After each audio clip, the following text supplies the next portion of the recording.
आज मैं आपके लिए लेके आ गया हूँ एक बार फिर से एक ऐसी डबल मीनिंग पहेली जिसका आंसर बहुत ही सिंपल है, लेकिन ये आंसर बहुत सिंपल शादीशुदा लोगों के लिए है। मतलब उनके लिए ये पहेली बहुत सिंपल है, लेकिन जो हमारी तरह के कुंवारे लड़के हैं उनके लिए शायद ये पहेली एक डायनासोर की तरह है, मतलब बहुत मुश्किल है। तो मैं शादीशुदा से ये पहेली पूछने वाला हूँ। अगर आप मेरी तरह के सिंगल हो तो पहले तो मेरे लिए दुआ करो, फिर अपने लिए दुआ करो। मैं आपके लिए दुआ करता हूँ, या अल्लाह जितने भी सिंगल लौंडे मेरी वीडियो देख रहे हैं इनका जल्दी से जल्दी निकाह करा, आमीन।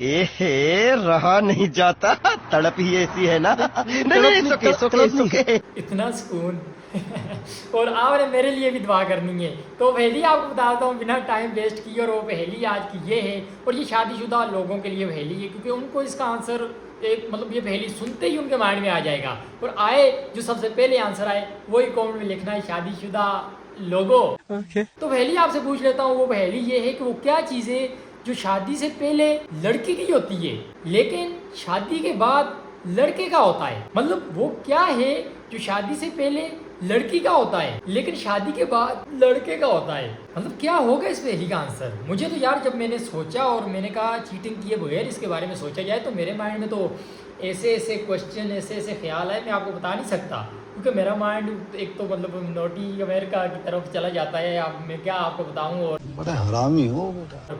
आप जो लौंडे सिंगल देख रहे हो आप भी मेरी तरह की हो, लेकिन जो शादीशुदा लोग हैं प्लीज़ इसका आंसर मुझे देना।